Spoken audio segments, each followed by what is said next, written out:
Dr. Mahathir Mohamad, who served as the Prime Minister of Malaysia for the longest time in its history, is regarded by many as the father of modern Malaysia. His long political career has been marked by several controversies too. Some of his recent comments on the ethnic minorities of Malaysia, including the Tamils, has sparked controversy. During his very recent stint as Malaysia's Premier, his statements about Prime Minister Narendra Modi's policies strained relations between India and Malaysia, with India taking some retaliatory measures. The 98-year-old Dr. Mahathir Mohamad joins us for a special interview on these issues and more. Tun, very glad to connect with you again. How are you? I'm okay, thank you. Tun, you're close to 100 and your voice still matters in Malaysia, the Islamic world and in the international arena. What drives you, Dr. Mahathir? What is the secret of your energy? Well, I want to see my country achieve the same level of development as other developed countries. Tun, it might be inappropriate, but I'm tempted to ask this. Are you faking your age by any chance? I don't know. I was born in 1925. Oh my God. There are records of that. My birth certificate is there. So, I guess. Well, I don't know whether people think I'm cheating or not. That is up to them. I guess I am not the first person to ask you this. You're oozing with energy. Your razor-sharp intellect and energy at 98 are mind-blowing. It's inspirational to say the least. In this department, Tun, what is your message to the younger generation on staying motivated and staying healthy? Well, the young people should look after their health when they were still young, when they are still free from diseases. At that stage, they should look after their health, meaning to say they should not overeat and become fat. They should be active. They should participate in debates and write and read a lot. All these things require you to be active. And only if you are active will you remain healthy. Advice well taken, Tun. Let's speak about India-Malaysia relations. Our countries have shared very strong ties. But the relationship turned very frosty during your last stint as Prime Minister, and it has not fully recovered from that phase till now. What went wrong? Well, in the relationship between countries, there are ups and downs. Sometimes it is good, sometimes it's not so good. There may be incidents that cannot be avoided. India has many different races, professing many different religions, and generally because of the numbers of people, many are extremely poor. So that is a problem faced by countries with a lot of a big population. It's very difficult to ensure that every member of the population should have a good life. Tun, in a good gesture, Prime Minister Narendra Modi even paid a visit to you in Putrajaya as soon as you ascended to premiership. How was your personal relationship with Prime Minister Narendra Modi given your divergence of worldviews? Yeah, when he called on me after I became Prime Minister for the second time, I told him that we have never met. He said wrong. He showed a picture where we have met before. As Chief Minister? But at that time, he was not the Prime Minister when I met him. But relationship is good. Of course, we have different opinions on certain things, but that is also normal. We cannot be having the same ideas, the same thoughts all the time. At times we differ, at other times we conquer. You got along with Prime Minister Narendra Modi well at the personal level? Yes, quite okay. What is your assessment of India today and the leadership of Prime Minister Narendra Modi? Yeah, India today is not as secular as when it was founded. You know, when we became independent, you decided that India should be a secular country, that all religions can be professed by Indians. But now there is it looks to us that there is a dominance of Hinduism. I feel that the people of other religion are not as well treated as Hindus. The Christians, the Muslims are not well treated at this moment. Mm-hmm. As Prime Minister, you made certain very strong statements about the Indian government's policies, for example, the CAA, the Citizenship Amendment Act. But today, retrospectively, don't you think those statements were ill-founded? These led to tensions between India and Malaysia, India going as far as curbing the imports of palm oil. Do you think the statements that you made then are ill-founded and baseless? Well, that was the impression I get about India at that time. At that time, you are you are no longer secular. Mm-hmm. You want to promote only one religion. And I passed that comment because of the change in the attitude of the Indian government. From being secular, it has become very much a Hindu country. You accuse that Prime Minister Narendra Modi government would deprive Indian Muslims of citizenship. That has proven to be baseless. Not one Indian Muslim has lost his citizenship. Did you go a little far in your criticism? Yeah, it is not him. But some extremists among the Hindus treat Muslims badly. I'm not talking about the Prime Minister. Mm-hmm. I'm talking about ordinary people. Most leaders of the Islamic world don't seem to share your doubts and concerns, at least at that magnitude. The Saudis, the Emiratis, the Arab world, the Bangladeshis, the Indonesians, they all get along well with the current Indian government. Why would you rub India on the wrong side? Yeah, we can have differences of opinion, even among Muslim leaders. That's true. But while you accuse Prime Minister Narendra Modi's government of religious discrimination, the current Indian dispensation of religious discrimination, but Dr. Mahathir, some of your recent statements are seen extremely discriminatory on racial lines. Some would even call it racist. How would you justify those remarks? For instance, you're quoted as saying, Anwar tells us this country does not only belong to the Malays and that it also belongs to the others. Why do you find this problematic? Well, that is the impression that I get at that time. Malaysia belongs to everyone, right? Irrespective of their race and religion. Why would you find that statement problematic? No, Malaysia belongs to the people who founded Malaysia. Which includes And people others of all want to- races. No, there are people who consider themselves to be Indians or Chinese. They don't speak the local language at all. They have their own schools, their own language, their own culture. So they are different from the original people who founded this country. There can be unity in diversity. What's wrong with that? You can say that, but people sometimes behave differently. For example, during elections, the Chinese won a Chinese candidate.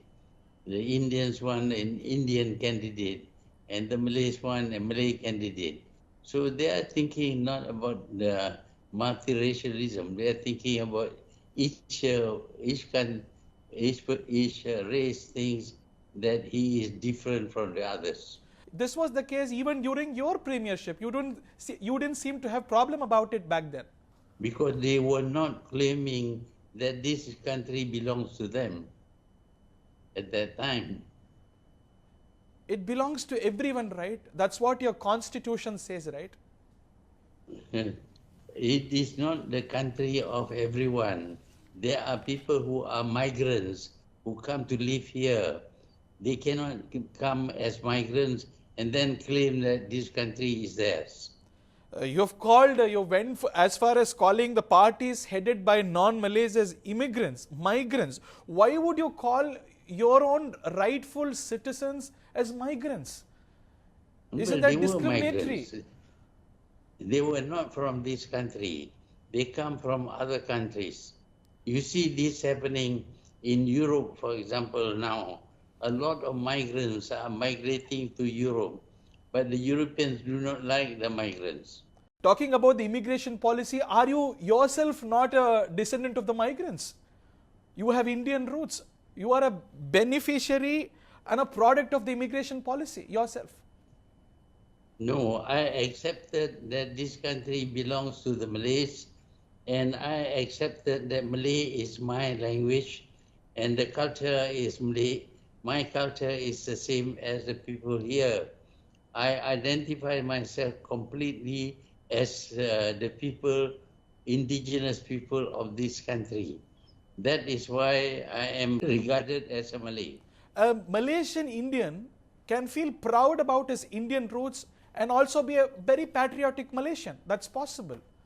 It's compatible, right? Well, they can be proud, but in America, for example, people like President Adithanar, who is a German, but he was so American that he was able to fight against Germany. That is very much possible, right? Today we have an Indian origin, Asian origin, American vice president. She is proud of her Indian roots, South Asian roots, African roots, and she also works for American national interest. That's possible in Malaysia too. But she accepts herself as an American. Her home language is American English. Her culture is American, and she is loyal completely to America. Malaysian Indians too are loyal to Malaysia, aren't they? Malaysian But Chinese they are too loyal to Malaysia, aren't they? Not completely. They want to identify themselves with their countries of origin. Culturally, yes, but nationally with Malaysia. Why should one be ashamed of their roots? Why should they forget their roots? Well, if they want to be Malaysians, they must also remember that they are Malaysians more than immigrants from other countries. But your constitution allows every Malaysian to follow any religion and to practice their customs in peace and harmony. Your constitution allows that. What is your problem? Yeah, my problem is that they want to say that this country belongs to them. They say this country belongs to everyone, which includes them. No, it's not quite the same. What do you expect of them? A total assimilation? To become Malay? Yeah, they should become. In the past, we have a lot of people of Indian, Pakistani, Arabs, and African origin who are now Malays, in the sense that they speak at home the Malay language, their culture is Malay. So you expect people of all races to identify themselves as Malay and not as Malaysians. Yeah, but that should be so, because in any country, if you want to claim that you belong to that country, you must identify yourself with the indigenous people of that country. But your constitution does not say so. It leaves room for diversity. No, the constitution says Malaysia is a Malay country. But it also says other religions can be practiced in peace and harmony. And there shall not be discrimination based on race, religion, descent, place of birth or gender. You are discriminating. You are going against your constitution by these statements. The constitution discriminates between people of Malay origin and people of migrant origin who continue to identify themselves with their original country. But your constitution allows them to identify with their own race, religion and their roots. Why are you denying that today? We are not denying that.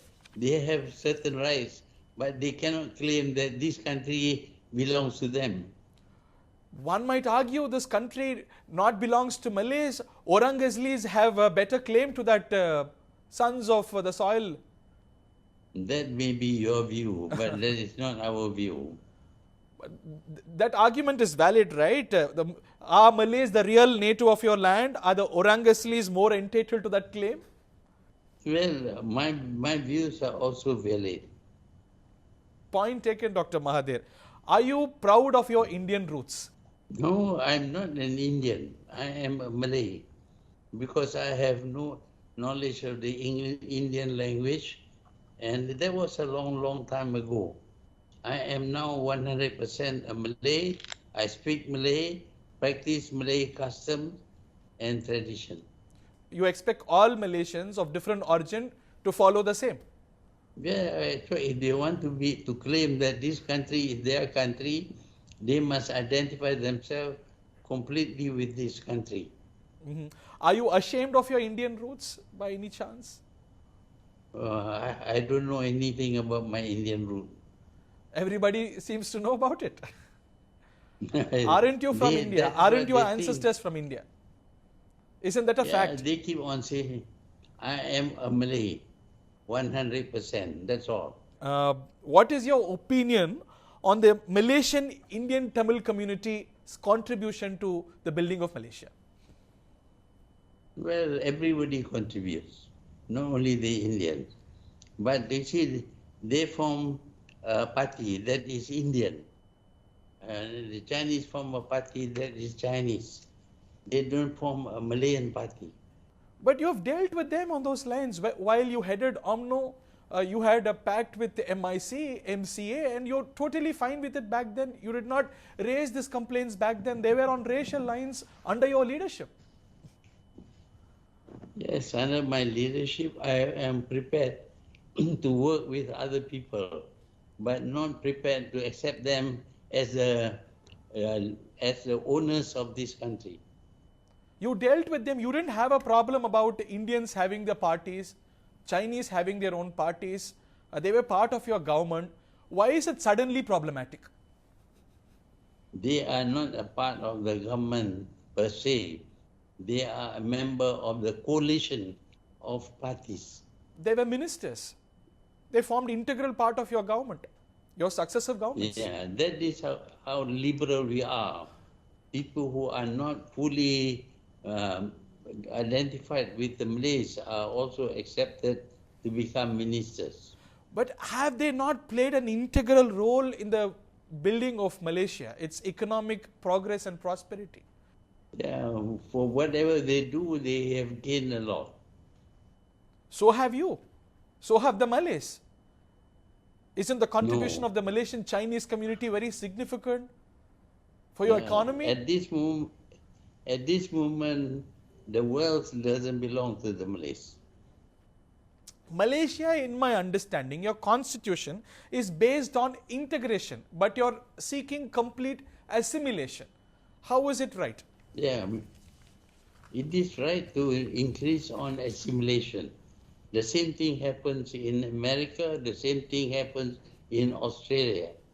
You can become a minister in Australia or in America, but you must be people who are completely loyal only to that country, not to any other country. Take, for instance, the United Kingdom. There is Rishi Sunak, the Prime Minister. He is completely British. He works for British interests, but he is proud of his Indian roots. He acknowledges his Indian roots. He is a proud Hindu. What is the problem? These can coexist, right? So in America, the President of America can be a Hindu. He can be of Chinese descent. There's no problem.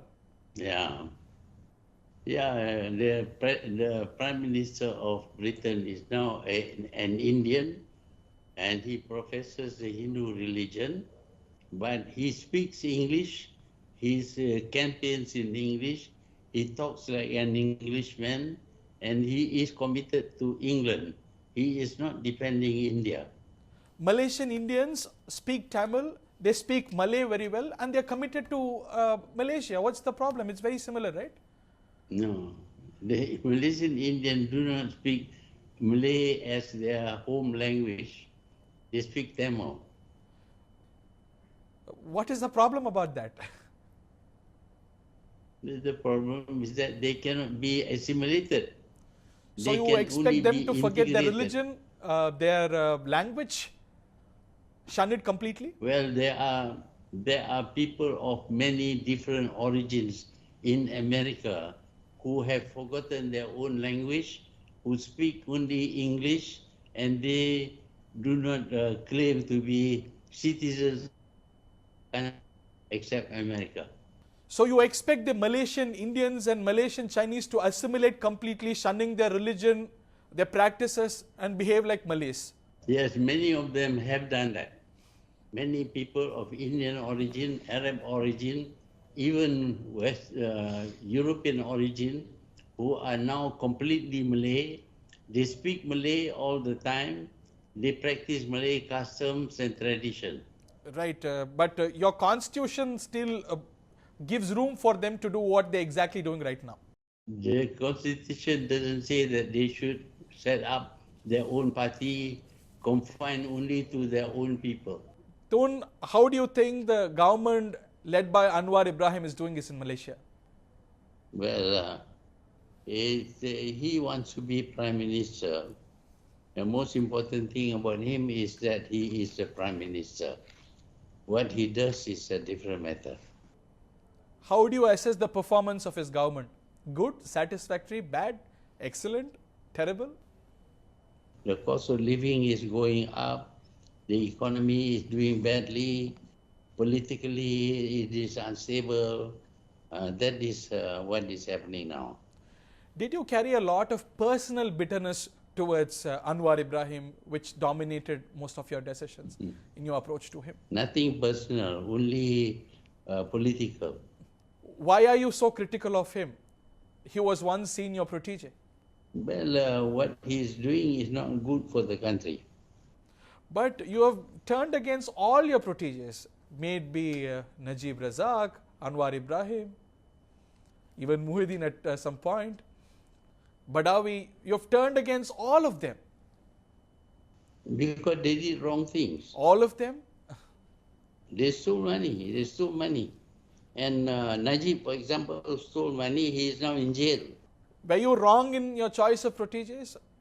I didn't know he was going to be like that. But you have been critical of all your successes. The problem lies with them or partially with you as well? I'm not the only one who is critical. The whole country is critical. Is there something that would you appreciate of Anwar Ibrahim's government? I haven't noticed. Nothing at all? Nothing at all. Right. What is your message to the Tamil community, the Indian Tamil community of Malaysia? Forget about India. Think of yourself as Malaysian. All of them do. Don't you think so? No, I don't think so. Some of them have become good Malaysian. They are now Malays. They speak only Malay language. They practice Malay customs and practices. So they are accepted.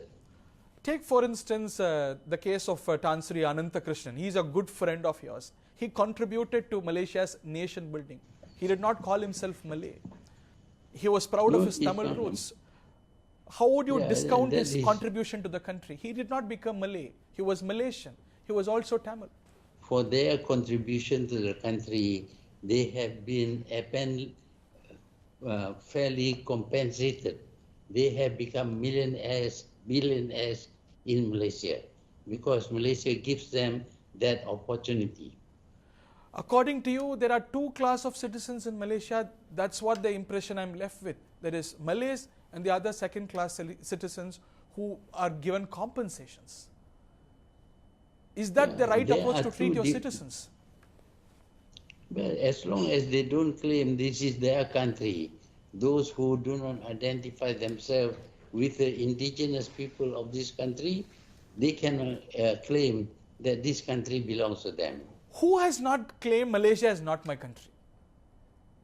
Every political party which you call as immigrant parties, call them Malaysians.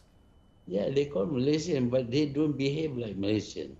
You want them to behave like Malays, not Malaysians. Malaysians include everyone. They can behave like Malays, they can behave like Indians, but they must be 100% Malaysian. How do you look at the rise of China, And what is its implication for states like Malaysia? Well, China has reason because they are very good in business, they are very clever, and they have technology, they have mastered all the new technologies, and therefore they will be growing and maybe faster than Western countries. And that is their right. Do you see their rise peaceful and good for the world order? Well, we are always suspecting them of doing wrong things. But what have they done? They haven't conquered India. You have some quarrels there, but has not become like Russia and Ukraine. Russia and Ukraine went to war, but you settle your problem through negotiation. But look at what China is doing in your own region, the South China Sea. The entire Southeast Asia is concerned, which includes Malaysia, I guess. Yeah, they haven't conquered us. Well, the Europeans came here in 1509. 2 years later, they came and conquered us. The Chinese have been here 2,000 years. They have never conquered us. Do you see China as a benign force than the Western powers? It depends how you deal with them. If you confront them, you send battleships and things like that to attack China, they will attack you. Do you think they're being unnecessarily provoked by the West? Yeah, unnecessary. I don't see the reason why this woman should visit Taiwan. Taiwan and China were not fighting each other. But after the visit by this woman, now Taiwan has confrontation with China. And because of the confrontation, Taiwan has to buy a lot of weapons from America. So America makes a lot of money. You are accusing Nancy Pelosi. Yeah, Pelosi. What role do you see India playing in the changing world order? You think India is progressing well, doing well in the international stage?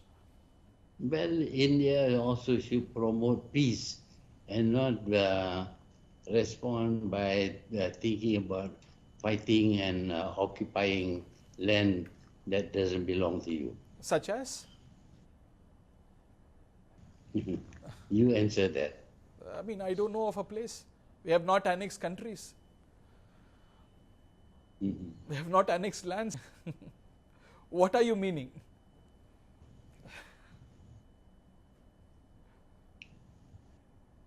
Well, you look into your history and you will find that certain parts of India did not belong to India, but you occupied those countries because they were small and they couldn't defend themselves.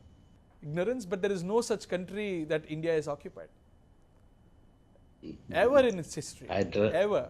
Hyderabad. Hyderabad is an integral part of India. The Nizam of Hyderabad voted in the first election, happily.